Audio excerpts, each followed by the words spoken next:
June 18th, 1943, 3:12 a.m.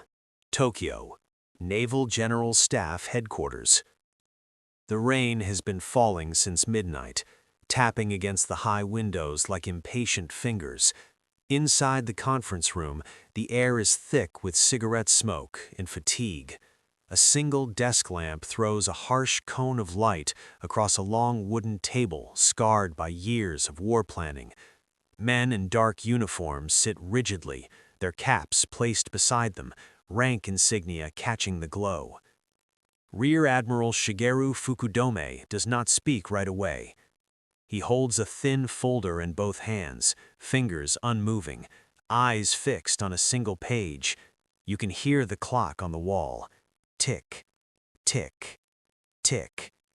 No one interrupts. These men have spent the last 18 months watching maps shrink. They have watched carriers burn at Midway, airfields vanish under American bombs, and veteran pilots disappear faster than replacements can be trained. They are used to bad news. But this is different. Fukudome finally exhales and looks up. "Confirm the source," he says quietly. A junior intelligence officer straightens. "Intercepted industrial reports, photographic reconnaissance, neutral shipping observations, all cross-verified." He swallows before continuing. "The Americans are producing one consolidated B-24 Liberator bomber every 63 minutes. Silence. Not disbelief, not anger. Something colder. You can almost feel it settle in the room before a pressure change, before a storm. One bomber every hour. Not per day, not per week. Every hour. Captain Masatake Okumiya, a veteran aviator who has survived the opening strikes of the war, leans forward. His knuckles are white against the table. "That is not possible," he says. "Even Detroit cannot."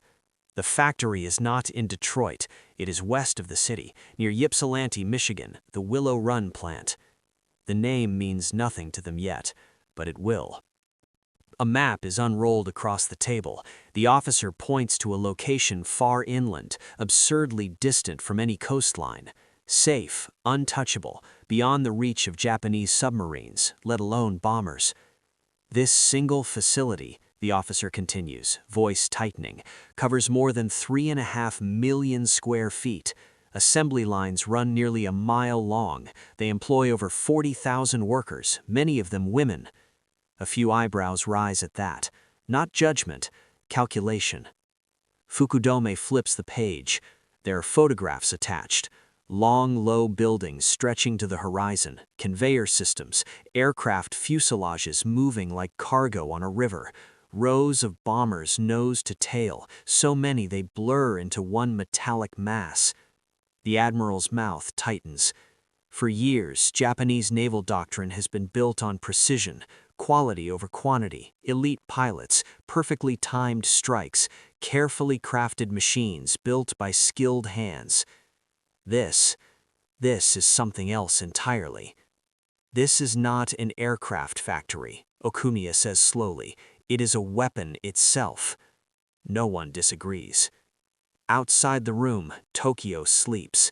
The city is darkened by blackout regulations, its streets quiet, its people conserving fuel, conserving food, conserving hope. American bombers have not yet arrived in force, but everyone knows they will. And now here is proof that when they come, they will not come alone. They will come endlessly. Another officer clears his throat. "At this rate, sir, by the end of the year, the United States will field more heavy bombers than our entire naval aviation arm." The sentence hangs unfinished, because everyone at the table completes it in their own mind. More bombers than Japan can shoot down. More bombers than Japan can replace pilots for. More bombers than Japan can even track. Fukudome closes the folder with deliberate care. "Who authorized this report to be distributed?" he asks. "It has already been seen by Army Air Staff. Their reaction was similar." A faint, humorless smile flickers across Fukudome's face. The rivalry between the Imperial Japanese Army and Navy is legendary, but factories don't care about rivalries. Assembly lines don't pause for doctrine debates. They only move forward. Fukudome stands, smoothing his uniform. When he speaks again, his voice is lower. "Gentlemen, we are no longer fighting an enemy fleet." He gestures toward the photographs. "We are fighting an enemy system. A system that does not sleep, a system that does not mourn losses, a system that replaces destruction with production, hour by hour, day by day." The rain outside intensifies. Somewhere across the Pacific, in a flat field in Michigan, floodlights blaze through the night, rivet guns chatter, engines are hoisted into place, a finished B-24 rolls forward, painted, fueled, ready. And as one bomber leaves the line, another one takes its place. In Tokyo, the realization has finally landed. This war will not be decided only by battles. It will be decided by factories. And Japan has just discovered it is already falling behind. The clock in the Naval General Staff Headquarters reads 3:47 a.m. when the discussion resumes. No one has moved from their seat. Tea has gone cold. Cigarettes burned down to ash, forgotten between fingers. The question now is not whether the report is accurate. It is what, if anything, can be done about it. Rear Admiral Fukudome rests both palms on the table. "If this Willow Run plant exists," he says, "then it must be destroyed." A simple sentence, a naval instinct. Sink the ship, crater the airfield, eliminate the source. Captain Okumiya shakes his head slowly. "It is nearly 6,000 miles from our nearest forward base," he says.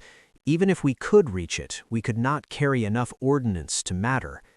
An Army liaison officer, Colonel Kenji Yamamoto, flips open a notebook filled with calculations.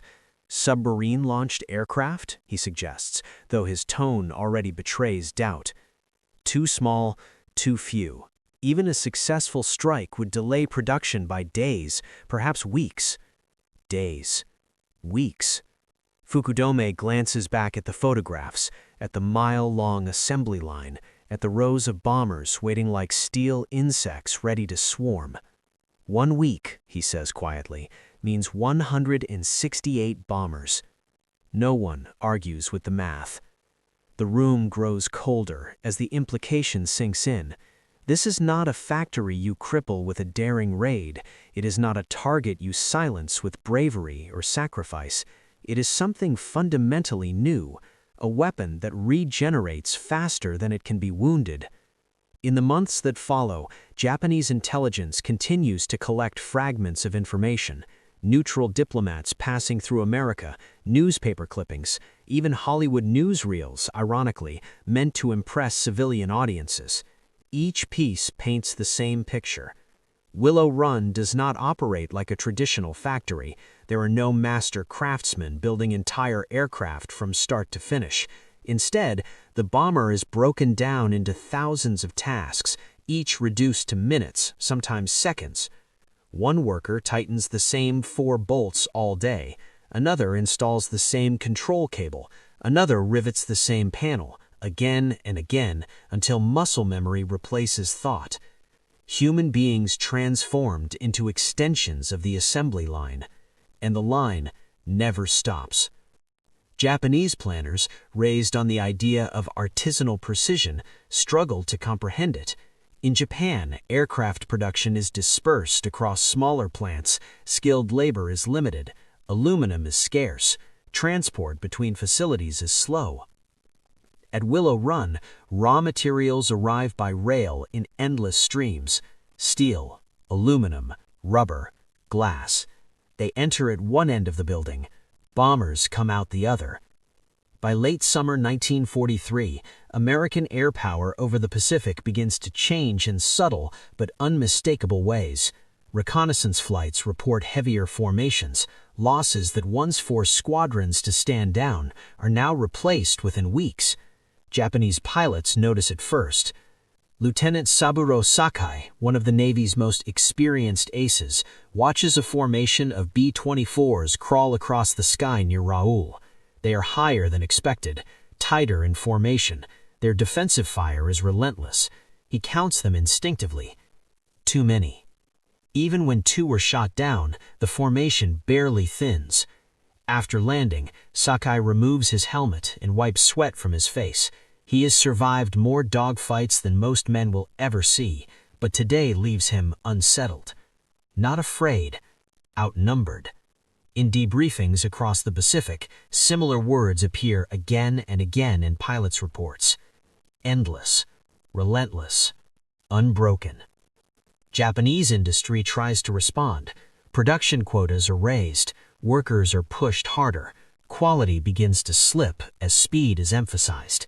Engines fail, landing gear collapses, newly trained pilots are rushed into combat with barely enough hours to survive, let alone excel. Still, the gap widens. In Tokyo, the Willow Run plant becomes a kind of unspoken nightmare.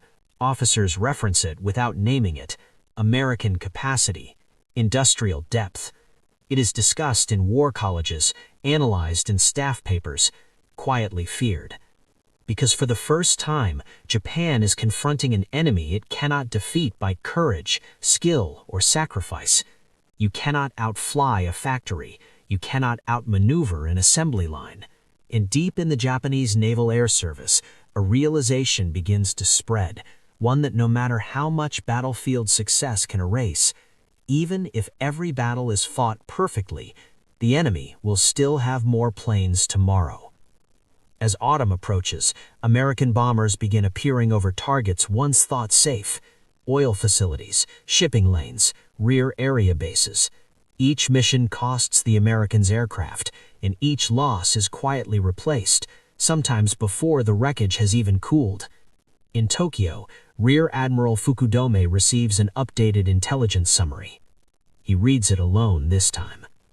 Willow Run has just set a new record, a fully completed B-24 every 55 minutes. Fukudome closes the report and stares at the wall. The war has crossed a threshold, and now the consequences are coming faster than Japan can adapt. November 12, 1943, 6:40 a.m., Truck Lagoon. The sun has barely cleared the horizon when the lookout shouts the warning. Aircraft, high altitude. Lieutenant Commander Hiroshi Tanaka steps onto the deck, squinting upward. At first, he sees nothing, just pale blue sky and scattered cloud. Then, the glint. Silver flashes, dozens of them, moving with unnatural steadiness. They are not diving, they are not weaving, they are coming straight in. You can almost feel the tension ripple across the lagoon. Truck is supposed to be invulnerable, the Gibraltar of the Pacific, ringed by airfields, guarded by fighters, protected by distance. Yet here they are, B-24 Liberators. Tanaka counts automatically. 20, 30, more appear from behind the clouds. Their 4 engines beat the air with a deep, mechanical rhythm, like some vast metal heartbeat. Japanese fighters scramble, climbing hard, engines screaming in protest. The interceptors rise to meet them, but the bombers keep coming, tight, disciplined, unhurried. When the first bombs fall, the lagoon erupts. Oil plumes leap into the air, shockwaves roll across the water, ships shudder against their moorings. Anti-aircraft fire fills the sky, black puffs blossoming around the formations. But the bombers fly on, shedding destruction with grim efficiency. Tanaka grips the railing as a fuel depot vanishes in flame. This is not a raid, it is not a probing strike, it is a demonstration. By the time the all-clear sounds, Truck is burning, and the Americans are already gone. Their losses, if any, impossible to judge from below. In the debriefing rooms that follow across the Pacific, one phrase dominates the reports: high-altitude saturation. It is the direct result of what Willow Run has made possible. Heavy bombers in numbers large enough to absorb losses, formations thick enough to protect themselves, crews trained just well enough because there are always more coming behind them. Japanese analysts compare figures in quiet horror. Each B-24 lost represents months of labor, thousands of workers, and a massive investment of resources. Each American loss is replaced by an assembly line that does not pause to mourn. At Naval Air Headquarters, Captain Okumiya listens as a junior officer outlines projected attrition rates. The charts are stark. If current trends continue, Japanese fighter strength will collapse within a year. Not because of defeat in battle, because of exhaustion. Pilot training programs are accelerated, then shortened. Young men with barely 100 flight hours are sent to face crews who train in the relative safety of the American mainland. Veterans are spread thin, forced to lead formations of inexperienced wingmen who cannot keep up. Morale begins to crack. Pilots whisper that shooting down one bomber only brings 3 more tomorrow, that the sky has become a conveyor belt feeding the enemy forward. Even language shifts. American bombers are no longer described as aircraft. They are described as weather, something that arrives, destroys, and passes on, indifferent to resistance. In December 1943, another intelligence summary lands on Fukudome's desk. This one is worse. Willow Run is no longer the only factory operating at this scale. It is simply the most famous. The Americans have replicated the model, multiple plants, multiple lines, redundancy layered upon redundancy. If one facility slows, another compensates. Fukudome closes his eyes briefly. He thinks of the early days of the war, of Pearl Harbor, of the belief that a single decisive blow could break American will. Now he understands the truth. America was never relying on will alone. It was relying on capacity, on a nation that turned war into a process, repeatable, scalable, unstoppable. In early 1944, Japanese planners propose increasingly desperate measures, mass interception tactics, concentrated ramming attacks, anything to increase bomber losses faster than they can be replaced. But deep down, the numbers mock every plan. Because Willow Run is still running. Lights on through the night, shifts rotating without pause, bombers rolling out in steady intervals, indifferent to strategies conceived an ocean away. Lieutenant Sakai writes in his diary after another mission, "They come in waves without end. We fight the first, we fight the second. By the third, there is nothing left but fuel and fear." He does not know about Willow Run by name, but he feels it in the sky. And as 1944 approaches, the realization becomes unavoidable. Japan is no longer fighting American pilots, it is fighting American time. And time, backed by factories, is an enemy that cannot be shot down. February 3, 1944, 11:20 p.m., Tokyo. The room is darker than usual. Electricity is being rationed now. Only 2 lamps remain lit as senior officers gather around a chalkboard covered in figures. No maps, no arrows, no heroic last stands, just numbers. Rear Admiral Fukudome stands off to one side as an Army statistician finishes writing the final column. He steps back, chalk dust clinging to his fingers. "These are conservative estimates," the man says. "They assume optimal interception rates and minimal American improvement." The chalkboard tells a merciless story. Monthly American heavy bomber output, rising. Monthly Japanese aircraft losses, accelerating. Pilot replacement rate, collapsing. Captain Okumiya studies the figures, his expression hollow. "Even if we destroy 20% of incoming formations," he says, "we still lose." "How long?" Fukudome asks. The statistician hesitates. "At current ratios, 18 months. No one speaks. 18 months until what everyone in the room already understands. Until air superiority is gone. Until cities are exposed. Until the homeland itself becomes a target. This is the moment the war changes for Japan, not with an explosion or a surrender, but with arithmetic. Outside, Tokyo's streets are quiet. Civilians have no idea that their fate has just been penciled onto a chalkboard. Across the Pacific, Willow Run reaches another milestone. Production is no longer measured in individual bombers, but in flow. Engineers talk about bottlenecks, efficiency curves, output smoothing. The language of victory has become industrial. American crews arriving in England and the Pacific notice something strange. Replacement aircraft are waiting before they even unpack their gear. Losses are expected, planned for, absorbed. A B-24 goes down over the sea, another arrives. A crew fails to return, another is already in training. This changes how Americans fight. There is less hesitation. Missions are flown with grim confidence. The system behind them is vast enough to forgive mistakes. In Japan, the opposite is happening. Each loss is irreplaceable. Each experienced pilot killed leaves a hole no one can fill. Each engine failure feels like a betrayal. Desperation breeds innovation and sacrifice. By mid-1944, special attack tactics begin to circulate in classified memos. They are not yet official, not yet named, but the logic behind them is brutally clear. If one pilot cannot stop one bomber, perhaps one life can stop one ship. Even these measures are shaped by Willow Run's shadow. The realization that the enemy can replace machines faster than Japan can replace men twists decision-making into darker paths.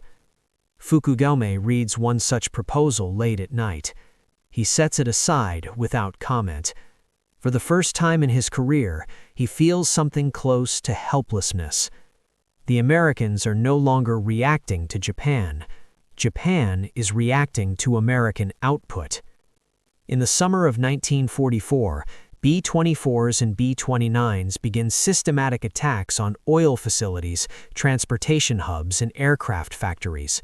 Japan's already fragile industrial base starts to fracture. Fuel shortages ground planes before they can fight.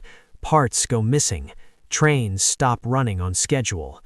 Every bomb dropped is not just destruction, it is subtraction. And Willow Run keeps adding. By the time American bombers appear regularly over the Japanese home islands, the outcome is no longer in doubt inside naval headquarters. The only questions left are timing and cost. Rear Admiral Fukudome stands on the roof of the headquarters building one night, watching distant searchlights probe the sky. He knows that somewhere beyond those beams, bombers are forming up.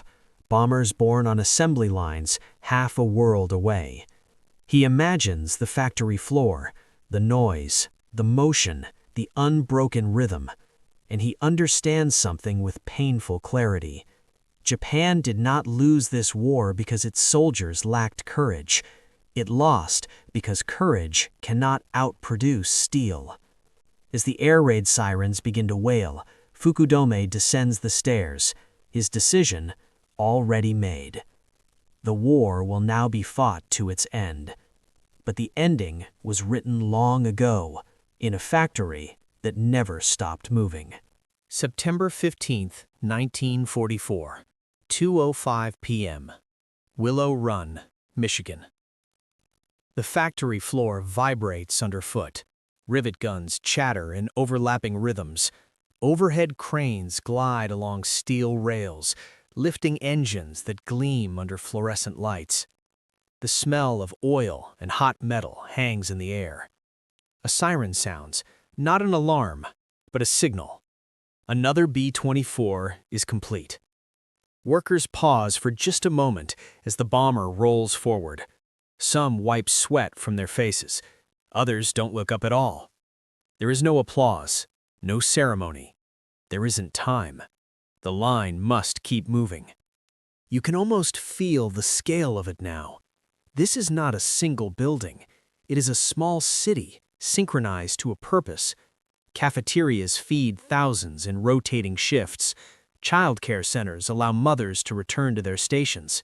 Engineers patrol the line, with stopwatch in hand, shaving seconds wherever they can.